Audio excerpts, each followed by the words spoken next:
Subscribe करें और bell दबाएं ताकि कोई खबर रह न जाए।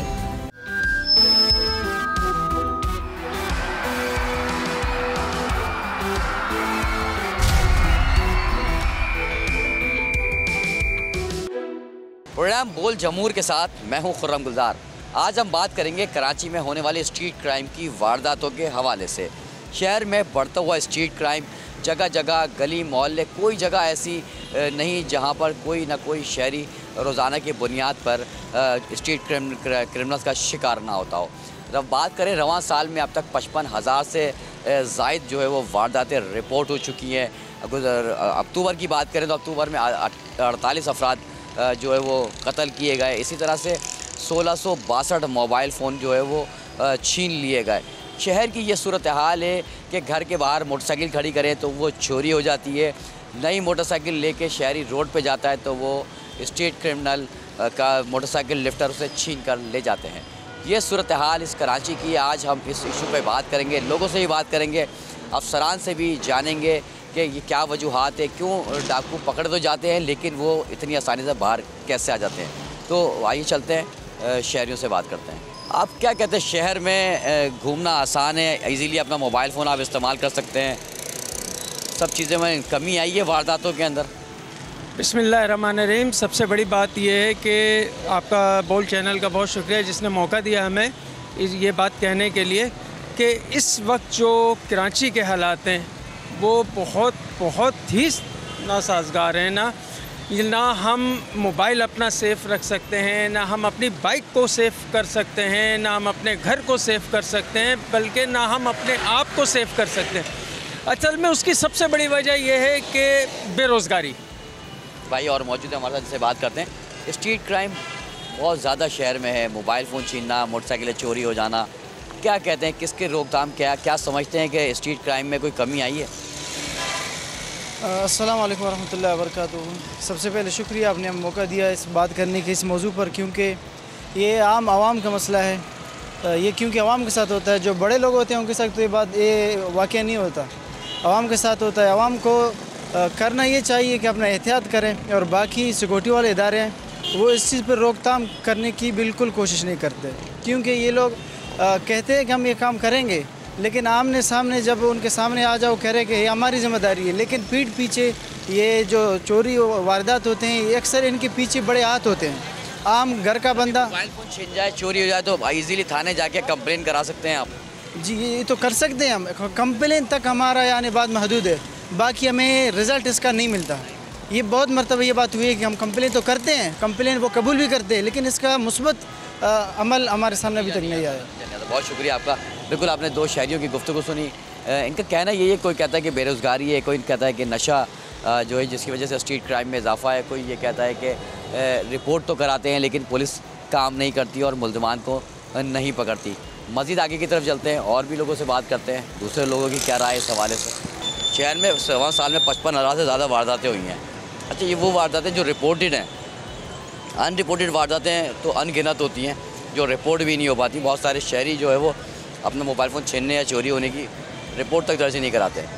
क्या कहते हैं, इतना बड़ा फिगर आ गया है? असल में इसकी बुनियादी वजह यह है कि शहर में बेरोज़गारी बहुत ज़्यादा है, लोगों के पास नौकरियाँ नहीं, नई नौजवान नस्ल जो है वो इसी वजह से तंग आके जो है इस रास्ते पे चलती है, जराइम की तरफ जाती है। स्ट्रीट क्राइम बढ़ गया है शहर में, गली मोहल्ले में कहीं भी चले जाएँ लूटा मारी हो रही है, पुलिस कहती है कि हम मुल्ज़िमान पकड़ लेते हैं। आप क्या कहते हैं, लोग डाकू पकड़े भी जाते हैं तो लोग पुलिस रिपोर्ट कराने नहीं जाते, वजह क्या है?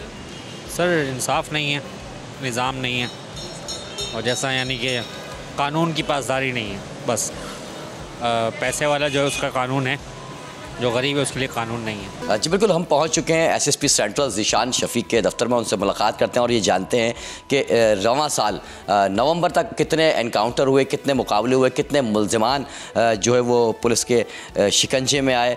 एक ग्रुप ऐसा भी गिरफ़्तार किया गया है जो सुराग बोर्ड से स्ट्रीट क्राइम की वारदातें करना शुरू करता था और फ़िरोज़ाबाद तक के इलाके में वो वारदातें करता हुआ जाता था। ये मुल्ज़िमान कैसे पकड़े गए, शाइन फोर्स ने किस तरह से इन मुल्ज़िमान को गिरफ़्तार किया, और ये सर पता ये भी चला था कि मुल्ज़मान जो है वो हाल ही में रिहा होकर आए थे और ये जाते हैं और आते हैं, इस तरह ये छूट कैसे आते हैं, थोड़ा सा ये भी बताइएगा। और किस तरह से इनकी गिरफ्तारी मलमाई, किस तरह के ये डकैत थे? जी बिल्कुल, ये हमारे पास सोहराब गोड से आगे शारा पाकिस्तान पे वारदातें रिपोर्ट हो रही थी दिन के टाइम पे, जिसमें मोबाइल स्नैच हो रहे थे और ये बड़े डेस्परेट क्रिमिनल्स थे। और हमारी जो शाइन फोर्स है उनको हमने टास्क दिया कि दोपहर के टाइम पे इनको चेक करें। और जब पुलिस ने इनको देखा और इनके पीछे गई तो इन्होंने पुलिस के ऊपर फायरिंग की। फिर जवाबी फायरिंग में एक मुलज़िम हलाक हुआ और दूसरा जो है वो गिरफ़्तार हुआ। तो जब इनका रिकॉर्ड देखा तो ये अभी रिसेंटली जेल से आए थे, 15 दिन पहले इनकी ज़मानत हुई थी। और उन्होंने जो है यहाँ पे हद से ज़्यादा वारदातें, और जो इनसे मोबाइल फ़ोन रिकवर हुए उनसे पता चला कि ये सोहराब गोड से लेके फिरोज़ाबाद तक ये वारदातें करते थे। वहाँ पे भी इनके ऊपर पर्चे थे और मुसलसल मतलब दिन के टाइम पे, रात के टाइम पे क्राइम करना, और उसमें ये कई जगह पे फायरिंग भी करते थे। तो ये इस तरह से शाइन फोर्स के थ्रू अरेस्ट हुए। तो ओवरऑल आपको बताऊं, ज़िला सेंट्रल में इस साल क्राइम में काफ़ी कमी आई है, स्ट्रीट क्राइम में, ख़ास तौर पर वायलेंट क्राइम में, जिसमें डकैती मुज़म्मत में लोग ज़ख्मी या हलाक हो जाते हैं, उसमें बहुत ज़्यादा कमी है। और उसकी वजह ये कि हमारे पास एक्टिव पुलिसिंग हुई और पूरे साल जो है कोई 450 के करीब हमने मुकाबलों में सिर्फ स्ट्रीट क्रिमिनल गिरफ़्तार किए, जिसमें से 235 ज़ख्मी हालत में और 23 के करीब हलाक हुए। तो इससे एक स्ट्रीट क्रिमिनल्स को बड़ा डेंट मिला है और उसी वजह से काफ़ी क्राइम में कमी भी आई है। अच्छा सर, स्ट्रीट क्राइम, छोटा स्ट्रीट क्राइम जो कि गली मोहल्लों में होता है, सीसीटीवी फुटेज की मदद से मुल्ज़मान पकड़े भी जाते हैं, ये मुल्ज़मान इनकी रिहाई इतनी जल्दी हो जाती है और फिर ये दोबारा वही वारदातें करना शुरू कर देते हैं, इसकी क्या वजूहात है? देखिए, इसकी वजूहात मल्टीपल हैं। एक तो ये कि थोड़ा सा एप्लिक मुद्दई जो है उसके लिए थोड़ी सी मुश्किलात इसमें होती हैं कानूनी अमल में। इसलिए हमने देखा है कि अक्सर जब ये हम पकड़ भी लेते हैं, मोबाइल फ़ोन रिकवर भी करते हैं, तो एप्लीकेंट कहता है कि मेरी आप FIR ना करें और कोर्ट कचहरी से वो अवॉइड करता है। तो इसलिए वहाँ पे थोड़ा सा लेंदी प्रोसेस होता है, गवाहियाँ होती हैं, शहादतें होती हैं, और उसमें वो एप्लीकेंट थक जाता है। वो कहता है इतने का मोबाइल फ़ोन नहीं है जितने का उसका आना जाना, टाइम निकालना। तो वहाँ पे केस फॉलो नहीं होता। हालांकि पुलिस अब पहले से बेहतर केसेस बना रही है और हम CCTV भी उसमें डालते हैं, शनाख्त परेडें भी करा रहे हैं। तो पुलिस ने अपने को बहुत बेहतर करने की कोशिश की है और इस वजह से इनकी ज़मानत थोड़ी डिले भी होती है। लेकिन फिर भी इन डकैतों का रुझान ये है कि ज़मानत मिल के ये कोई अच्छे शहरी बन के बाहर नहीं घूमते, बल्कि ज़मानत होते हुए भी ये डकैतियाँ कर रहे होते हैं, लोगों को ज़ख्मी कर रहे होते हैं। तो उसका जो हमने देखा है, जब इनके से मुकाबले होते हैं उससे ज़्यादा फ़र्क पड़ता है और उससे थोड़ी क्राइम में कमी आती है। आज के प्रोग्राम में आपने मुख्तलिफ लोगों की गुफ्तगू सुनी, उनकी राय भी जानी, आला अफसरान की गुफ्तगू भी हमने आपको सुनवाई। शहर में जो बढ़ता हुआ स्ट्रीट क्राइम है, जो कि 55,000 से ज़ायद रिपोर्ट हो चुका है अब तक, ये वो रिपोर्टेड है जो कि CPLC के आदद शुमार हैं। इस तरह के ऐसे मुतादिद केसेस ऐसे भी हैं जो अनरिपोर्टेड हैं। लोगों ने, शहरियों ने अपनी चीज़ की गुमशुदगी, चोरी होने, जैसे मोबाइल फ़ोन है, उसके रिपोर्ट भी दर्ज नहीं कराते कि उनको थानों के या कोर्ट कचहरी के चक्कर काटने पड़ेंगे। इसी तरह से हमने जब आला अफसर से ये बात की कि जो मुल्ज़मान है वो जो पकड़े भी जाते हैं, कि जो कि पुलिस डिस्ट्रिक्ट सेंट्रल पुलिस ने दावा किया कि उन्होंने 800 से ज़ायद मुल्ज़मान को गिरफ़्तार किया, 23 डाकुओं को हलाक किया है, और ये जो गिरफ़्तार होने वाले मुल्ज़मान हैं ये बासानी अदालतों से रिहा हो जाते हैं। तो उनका कहना ये था कि जो मुद्दई है, जो शहरी हैं, वो केसेस को परसू नहीं करते, अदालतों तक नहीं जाते, जिसकी वजह से मुल्ज़मान को फ़ायदा पहुँचता है और फिर वो वहाँ से रिहा होते हैं और फिर शहर में दोबारा से वारदातें शुरू कर देते हैं।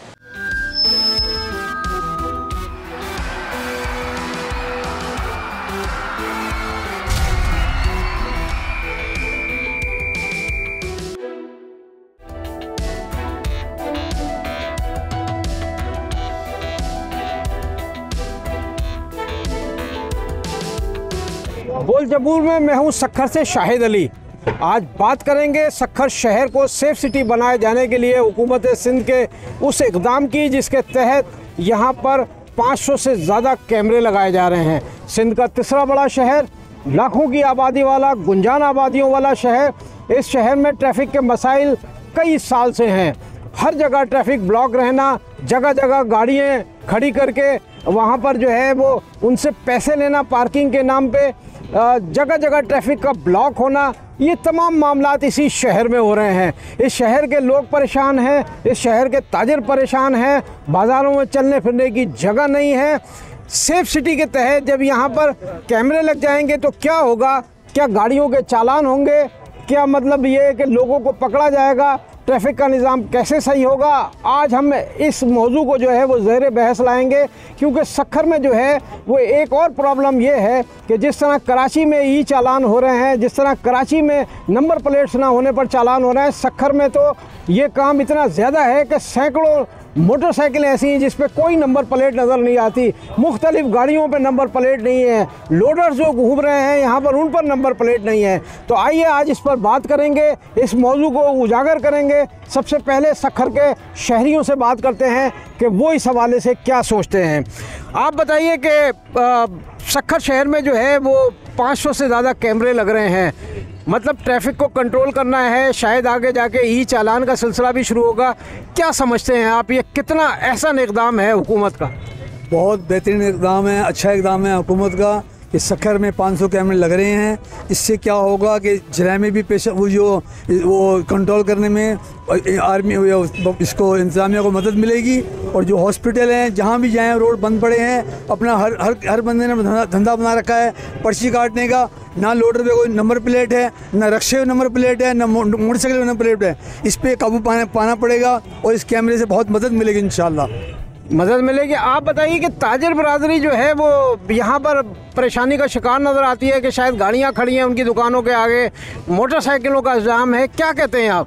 कि सक्खर के मसाइल में एक दुकानदारों का सबसे बड़ा मसला ये भी है कि यहाँ पार्किंग जो है अनलीगल हुई पड़ी है, जो गवर्नमेंट की तरफ से तो नहीं है, लेकिन इंतज़ामिया के जो दूसरे एहलकार है जो अपनी इनकम बनाने के लिए गैर आइनी तौर पे जो है ना, ये पार्किंग देख सकते हैं आप चारों तरफ जो है ना, पार्किंग गैर आइनी है। और इससे जो है ना ताजिरों को बड़ी परेशानी है। जो असल ख़रीदार जो बेचारे मार्केटों में ख़रीदारी के लिए आते हैं, उनको ना पार्किंग मिलती है, ना उनको कोई स्पेस मिल सकता है, बच्चे आ सकते हैं, ना कोई जा सकता है, ना कोई ख़रीदारी कर सकता है। हमारी गवर्नमेंट से इल्तमास है कि ये कैमरा सिस्टम जो शुरू कर रहे हैं ये लगाएं, और इससे तकरीबन कोई कंट्रोल करने में आसानी होगी और गैर कानूनी तौर पर जो पार्किंग हो रही हैं उसमें उसको ख़त्म करने में मदद मिलेगी।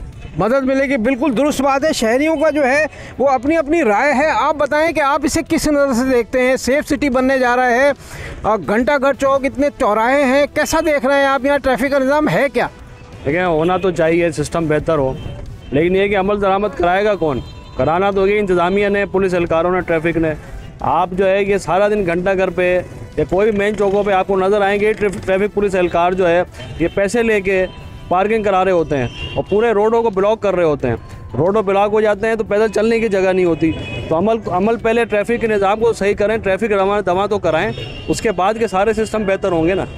अच्छा, कैमरे लगने से तो कम से कम ये बात डिटेक्ट तो होगी कि किसकी जिम्मेदारी है, इसे आप बेहतर नहीं समझते? इससे ये हो जाएगा कि जो ट्रैफिक पुलिस एहलकार जो है जो ये पैसे लेके पार्किंग करा रहे होते हैं चौकों पे, कम से कम वो जो है नज़र में आ जाएंगे आप बताएं कि शहरियों को कितनी परेशानी का सामना है?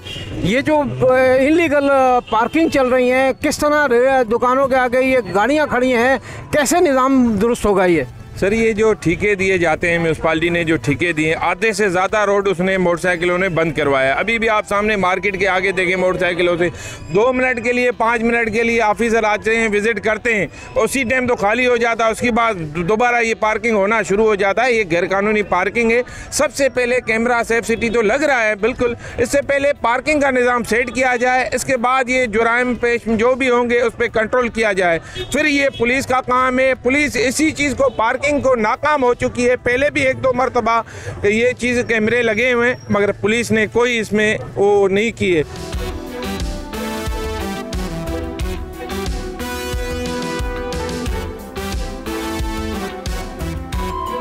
बोल जमूर में अब हम बात करेंगे एसएसपी सक्खर अजहर ख़ान साहब से। हम उनसे मालूम करेंगे कि इन कैमरे लगाए जाने से क्या फ़र्क पड़ेगा क्राइम पर, सूरत हाल जो ट्रैफिक की बदनज़मी की है वो किस हद तक बेहतर हो सकेगी, और कितने मुआविन साबित होंगे ये कैमरे सक्खर को सेफ सिटी बनाने के लिए। तो आइए बात करते हैं एसएसपी सक्खर अजहर ख़ान साहब से। एसएसपी साहब, ये फरमा दीजिए कि जो सक्खर में कैमरे लगने जा रहे हैं, इससे ट्रैफिक के कवानीन जो बदनज़मी है वो किस हद तक दुरुस्त हो सकेगी? क्रिमिनल एक्टिविटीज़ जो हैं उन्हें किस तरह कंट्रोल किया जा सकेगा? क्या सूरत हाल बनेगी, इस हवाले से बताइए। तो स्मार्ट कैमरास जो हैं वो अपने सिटी में लगाएंगे। उस हवाले से मैंने पूरे शहर का सर्वे करवाया, एक्सपर्ट टीम्स आई, उन्होंने आइडेंटिफाई किए। हमने अपनी क्राइम डिटेक्शन एंड प्रिवेंशन की जो टीम्स थी उनको साथ लगाया और वो हॉट स्पॉट्स आइडेंटिफाई किए जहाँ पे मुसलसल वारदातें जो हैं उनकी शिकायतें हमें मिलती हैं। ऐसी शिकायतें जो कि बाज़-औक़ात FIR में रजिस्टर होती हैं, कन्वर्ट होती हैं और बाज़-औक़ात अनरजिस्टर्ड रह जाती हैं और लोग उसमें वो नहीं करवाते। आपने देखा होगा जैसे ही कोई जुर्म होता है तो हम मुख्तलिफ दुकानों जगहों पे जाते हैं कि हमें CCTV फुटेजेस मिले। आज के दौर में जहां दुनिया में आप अपने ऑफिस में बैठ के बहुत सारा काम कर सकते हैं स्मार्ट टेक्नोलॉजी की मदद से, तो ये कैमरे जो हैं उससे हमें ये सारी चीज़ें जो हैं इंशाअल्लाह ताला हम टारगेट्स को अचीव करेंगे। और जैसे ही ये हमारे स्मार्ट कैमरे जो इंस्टॉल होते हैं, ये 12 मेगापिक्सल डोम कैमराज, 8 मेगापिक्सल के कैमराज भी होंगे। ये मतलब ये नाइट विजन भी होंगे, ये रीडेबल होंगे, स्मार्ट होंगे। इससे हम गाड़ियों को भी देख सकेंगे कौन सी मशकूक गाड़ियाँ आ रही हैं और फिर AI की मदद से जो हमारे शहर के बाहर की गाड़ियाँ हैं उनका भी हम ये हिसाब लगा लेंगे जो एक्साइज एंड टैक्सेशन से कि हम कोई बाहर की गाड़ियाँ आती हैं तो हम उनका डाटा वहाँ पे मेंटेन कर सकते हैं कि कौन सी हैं। इसके अलावा लास्टली हम ये भी देखेंगे कि ऐसी कौन सी गाड़ियाँ हैं जो कि बग़ैर नंबर प्लेट्स के, बग़ैर रजिस्टर्ड गाड़ियाँ यहाँ पर फिर रही हैं, मशकूक हैं, उनको भी ट्रैक करेंगे। विजिबल कैमराज की वजह से जो एक किस्म की डेटरेंस होती है और खौफ होता है जो मुजरिमों के दिल में, वो उससे इन्हांस होता है, वो क्रिएट होता है और उससे वो अपनी एक किस्म की जो सोच लेकर आते हैं उससे वो फिर हट भी जाते हैं। अच्छा, एक खौफ जो है वो ताजरों और शहरियों के दिल में शायद ये पैदा हो गया कि जिस तरह कराची में ई चालान होते हैं तो इस तरह के ई चालान या ट्रैफिक के जो कवानीन की ख़िलाफ़ वर्दी है वो इसमें भी चालान शुरू हो जाएंगे, तो लोग थोड़ा खौफज़दा हैं इस हवाले से। इस हवाले से आप क्या कहेंगे? मैं पहली बात तो बड़े क्लियर कर लूँ कि हम किसी किस्म की मॉरल पुलिसिंग करने के कोई नहीं जा रहे, ना ही हमारा दायरा इस तरह का इख्तियार बनता है। दूसरी चीज़ ये कि क्या हम इन कैमरास की मदद से ट्रैफिक चालान लोगों के घरों में पहुँचाएँगे? अभी उस पर मैं कोई बात नहीं कर सकूँगा उस हवाले से, क्योंकि उसके लिए वाज़े हिकमत अमली central police office IG office से हमारे पास आएगी और इसके अलावा गवर्नमेंट कवानीन उस तरह से बनाती है।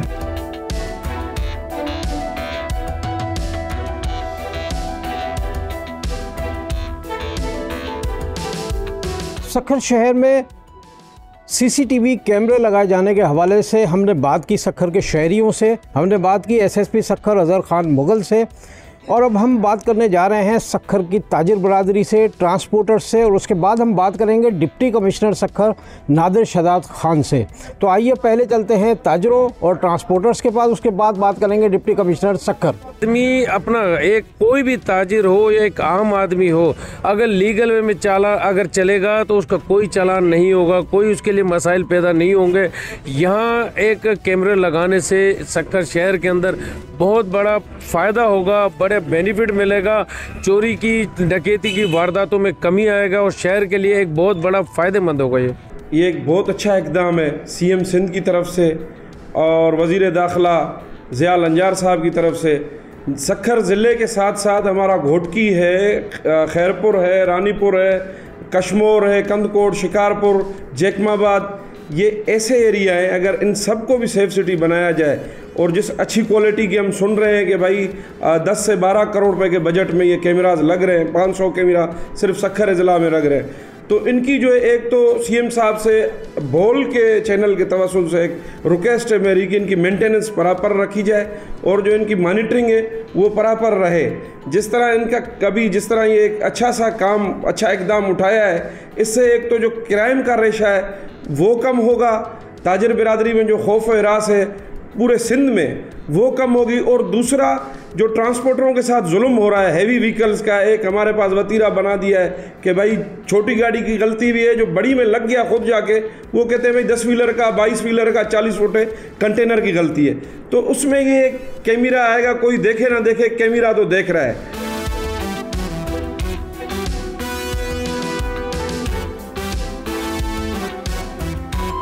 बुलजमूर में हम सेफ सिटी के हवाले से अब बात करेंगे डिप्टी कमिश्नर सक्खर नादिर शहजाद खान से।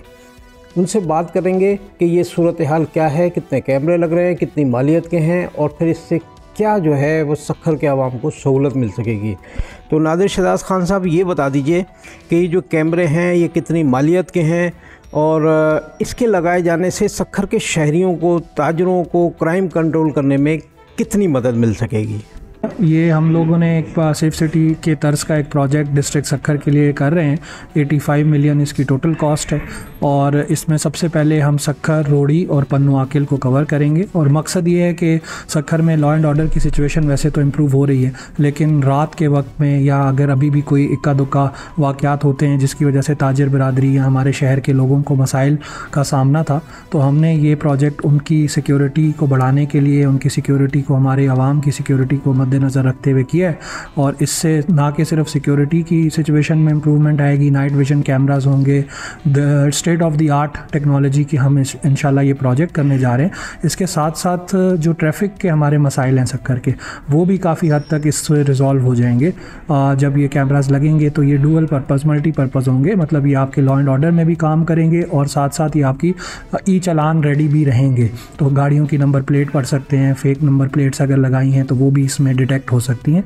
उसके साथ साथ हमने इसकी प्रोटेक्शन के लिए, इसकी मेंटेनेंस के लिए भी इसी प्रोजेक्ट के अंदर पैसे रखे हैं। 5 साल की इंशाल्लाह इसकी मेंटेनेंस भी इसी में कवर्ड होगी और साथ साथ एसएसपी साहब के अपने ऑफिस में इसका कंट्रोल रूम होगा ताकि वो खुद इसको मॉनिटर कर सकें डे इन डे आउट। और साथ साथ हमने इसमें वायरलेस कैमरास भी दिए हैं, सोलर सिस्टम दिया है। तो ये मिल के एक बहुत अच्छा प्रोजेक्ट हमने कंसीव किया है सक्खर के लिए और इंशाल्लाह जब ये मुकम्मल होगा तो आप देखेंगे कि इससे सिक्योरिटी और ट्रैफिक की सिचुएशन में काफ़ी बेहतरी आएगी। बोल जमूर में आज हमने बात की सक्खर सिटी को सेफ सिटी बनाए जाने के हवाले से, सीसीटीवी कैमरे लगाए जाने के हवाले से। हमने शहरियों से बात की, हमने ताजरों से बात की, हमने ट्रांसपोर्टर से बात की, हमने एसएसपी सक्खर और डिप्टी कमिश्नर सक्खर से भी बात की। जो इस तमाम कैमरे लगाए जाने के अमल से शहरियों को फ़ायदा हो सकता है वो ये कि जराइम पर कंट्रोल हो सकता है, ट्रैफिक में जो बदनज़मी है उस पर कंट्रोल हो सकता है और सक्खर शहर में जो ये बैरून शहर से आके लूट मार करने वालों का एक गिरोह है, मोटरसाइकिलें छीनने वाला, मोटरसाइकिलें लूट के ले जाने वाला, रकूमात लूट के ले जाने वाला, फायरिंग करने वाला, इनका भी जो है कलाकमा होगा। ये सब मंजर आम पर आएंगे। अमली तौर पर सक्खर सिटी में, सक्खर ज़िले में सीसीटीवी कैमरे लगाए जाने से शहरियों को फ़ायदा पहुंचेगा, क्राइम पर कंट्रोल होगा और ट्रैफिक की बदनज़मी जो है वो दुरुस्त हो जाएगी।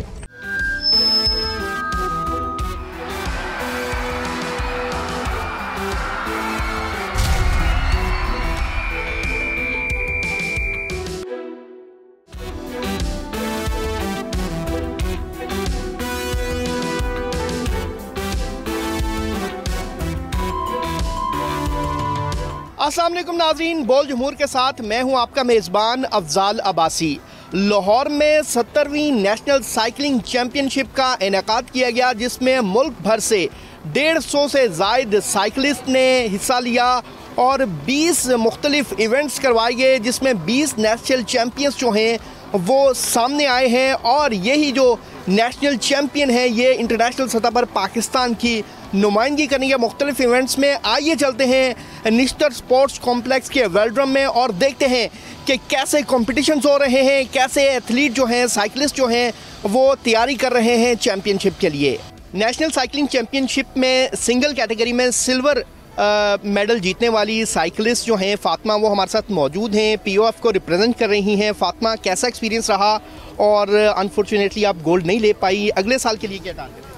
इंशाल्लाह हम अभी किया ट्रेनिंग, हमारे जो कोच हैं वो भी उन्होंने काफ़ी ज़्यादा हमारे किया सपोर्ट और इंशाल्लाह जब नेक्स्ट आएंगे फिर इंशाल्लाह हम गोल्ड लेंगे। इस दफ़ा सिल्वर है, इंशाल्लाह नेक्स्ट टाइम हम गोल्ड। चैम्पियनशिप में एक्सपीरियंस कैसा रहा? बहुत अच्छा रहा, हमारे साथ जो बाकी हैं उन्होंने बहुत अच्छा किया। आपका कैसा एक्सपीरियंस रहा और कैसे देखती हैं कि इन फ्यूचर जो हैं वो बच्चियाँ, लड़कियाँ इंटरनेशनल लेवल पे पाकिस्तान को जो है वो गोल्ड, सिल्वर दिलवा पाएंगी? जी इंशाल्लाह ज़रूर लेंगे। मेरा एक्सपीरियंस बहुत अच्छा रहा। पहले भी मैं रेस इस्लामाबाद में हमारी रोड रेस हुई थी, उसमें भी मैंने पार्टिसिपेट किया था। उसमें मेरे ब्रॉन्ज मेडल आया था। उससे मुझे थोड़ा सा और वो चढ़ा के मैंने और आगे जाना है। और कल मेरी रेस हुई है, उसमें मैंने सिल्वर मेडल विन किया है। इंशाल्लाह मेरा टारगेट है, मैंने गोल्ड तक ज़रूर जाना है। अभी तो मेरी अब रेस कंप्लीट होगी, इंशाल्लाह मैं नेक्स्ट में आऊँगी तो मैं ज़रूर गोल्ड मेडल यहाँ से विन करके जाऊँगी। मेरा टारगेट गोल्ड मेडल का है और इंशाल्लाह मैं वो ज़रूर लेके जाऊँगी। हमारे साथ टीम कैटेगरी के प्लेयर्स मौजूद हैं जिन्होंने ब्रॉन्ज मेडल लिया।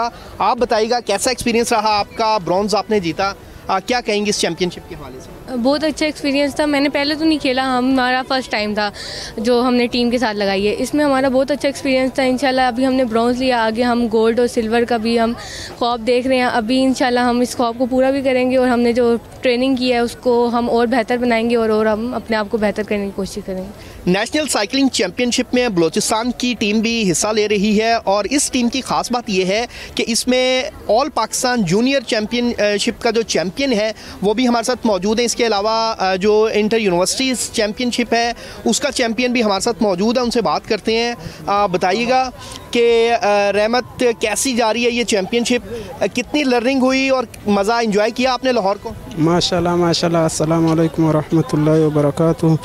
बिस्मिल्लाहिर्रहमानिर्रहीम। मैं कोयटा बलूचिस्तान से ताल्लुक़ रखने वाला हूँ। मेरा नाम रहमतुल्लाह है। माशाल्लाह मैंने काफ़ी मेहनत किया हुआ है। यहाँ पर मैंने आज तीसरी पोजीशन ली है, कल भी तीसरा पोजीशन लिया है। तो इसका ख़ास वजह यह है कि मैं कोयटा और बलूचिस्तान में हम लोग की ट्रैक जो है वो बनने जा रहा है। काफ़ी साल हो गए हमको ये ट्रैक बना नहीं रहे हैं। पता नहीं इसका वजह हम लोग को पता नहीं है, लेकिन हम दरख्वास्त है सेक्रेटरी से, बलूचिस्तान स्पोर्ट से और सबसे हमारा ये दरख्वास्त है कि हमारे लिए ट्रैक बनाओ। यहाँ पर हम फिर भी कोशिश कर रहे हैं। देखो हमने पोजीशन लिया हुआ है, कल से भी आज भी रोज़ हम लोग ट्रेनिंग वहाँ पर कर रहे हैं, लेकिन वहाँ पर ट्रैक नहीं है। एक और जो जूनियर चैंपियन है इस वक्त पाकिस्तान के, वो हमारे साथ मौजूद हैं। करीम, बताइएगा कैसा एक्सपीरियंस जा रहा है लाहौर में आपका? अस्सलाम वालेकुम, मेरा नाम है करीम खान और मैं बलूचिस्तान से ताल्लुक़ रखता हूँ।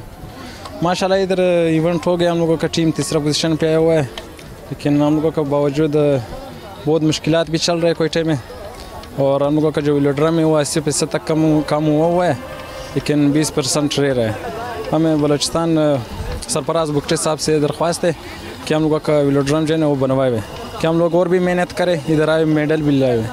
अभी हम लोगों ने इधर 2 दिन आए हुए, बस हम लोगों ने थोड़ा बहुत अपना मेहनत किया हुआ है, फिर भी हम लोग तीसरा पोजीशन आए हुए हैं। लेकिन मैंने 2 दफ़ा पाकिस्तान नेशनल जूनियर चैम्पियन रहा हूँ।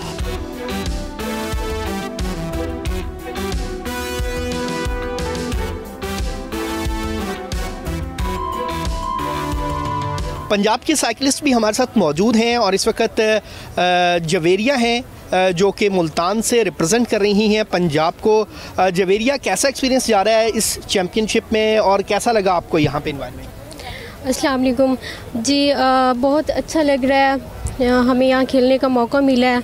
मैं वोमेन एलीट में को रिप्रेजेंट कर रही हूँ और ये एलिज़ाबेथ, ये भी वोमेन एलीट को हम दोनों पंजाब की तरफ से खेल रहे हैं।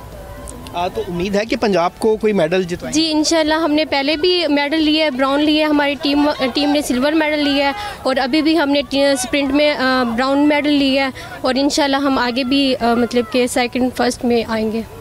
एलिज़ाबेथ, आप लाहौर से हिस्सा ले रही हैं और लाहौर वालों को ये एज है कि इतना ज़बरदस्त वेलड्रम उनको अवेलेबल है, तो ट्रेनिंग कैसी है आपकी? ट्रेनिंग तो हमने बहुत की है, लेकिन जो है हमारे जो कंपटीशन है ना, ये जितना भी पाकिस्तान से पूरी टीमें आई हुई हैं, टफ़ है हमारे लिए, क्योंकि लाहौर में होते हुए भी हमारे लिए ट्रैक जो है ना उस तरह अवेलेबल नहीं होता, क्योंकि ट्रेनिंग के टाइम पे ही खुलता है। तो मेरा ख्याल है कि ये ट्रैक को ना ओपन हर टाइम रखा जाए, ताकि जो भी ट्रेनिंग पहले करना चाहते हैं ना वो आकर यहाँ पर कर सकें।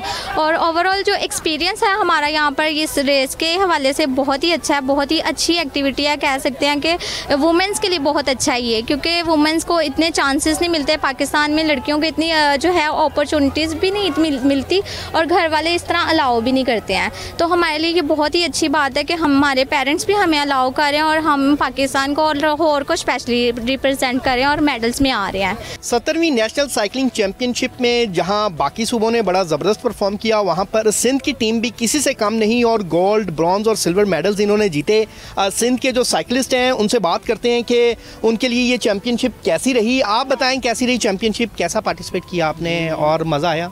जी अस्सलाम वालेकुम, मेरा नाम मोहम्मद इरफान है, मैं सिंध टीम से ताल्लुक़ रखता हूँ और इंशाल्लाह सिंध टीम का कप्तान भी हूँ मैं। और यहाँ लाहौर में हमें आके बहुत सारी एक्सपीरियंस शुदा टीमों का सामना करना पड़ा। जितना हमने अपने प्लेयर को जो है प्रैक्टिस दी थी, जितने हमने उनके लिए उनको हौसला अफजाई की थी, तो हमारा एक जो है जूनियर बॉयज़ गोल्ड मेडल हासिल कर चुका है और एक जो है शिराज खान है, ये सिल्वर मेडल हासिल कर चुके हैं। और हमारी गर्ल्स टीम से जो है शमसुल निसा ने ब्रॉन्ज मेडल हासिल किए और इंशाल्लाह 6-7 इवेंट और भी हैं। हमें उम्मीद है कि उसमें भी बहुत अच्छी परफॉर्मेंस होगी हमारी। जी बिल्कुल, सिंध की टीम पुरुमीद है कि अच्छी परफॉर्मेंस होगी। वुमेन साइकिलिस्ट भी हमारे साथ मौजूद हैं। आप बताएं कैसा एक्सपीरियंस रहा लाहौर में इस चैम्पियनशिप से? कुछ लर्निंग हुई? पाकिस्तान को इंटरनेशनल लेवल पे रिप्रेजेंट करने का मौका मिलेगा इस इवेंट के बाद आपको? इंशाल्लाह ज़रूर मिलेगा। तो लर्निंग तो एक्सपीरियंस काफ़ी होती है, क्योंकि ट्रैक के ऊपर जब हम साइकिल चलाते हैं तो वो पता चलता है कि किस तरह आप साइकिल चला रहे हो। और अल्हम्दुलिल्लाह हमारी टीम में से हमने 3 मेडल उठाए, लेकिन इंशाल्लाह आगे भी यही हमारी कोशिश है कि हम ज़्यादा से ज़्यादा मेडल उठाएं, हम हर इवेंट में मेडल्स जीते इंशाल्लाह, और यही हमारी कोशिश है, इंशाल्लाह आगे भी रहेगी।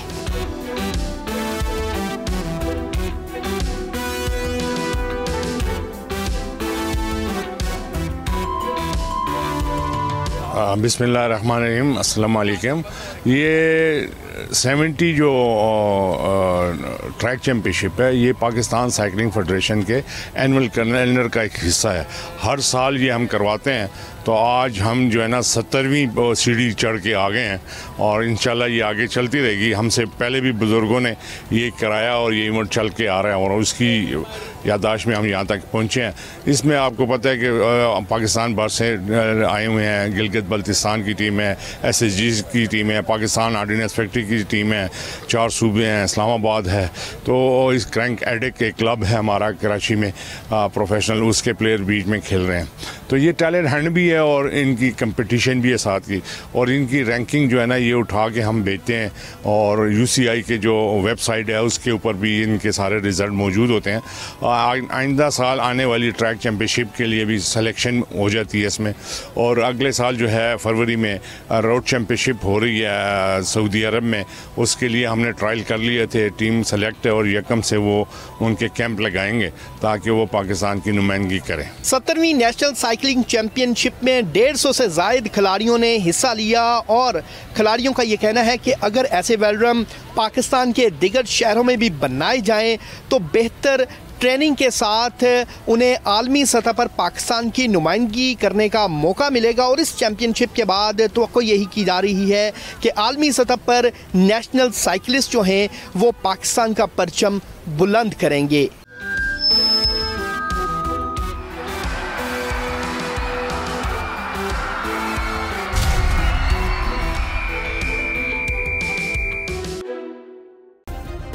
सब्सक्राइब करें और बेल दबाएं ताकि कोई खबर रह न जाए।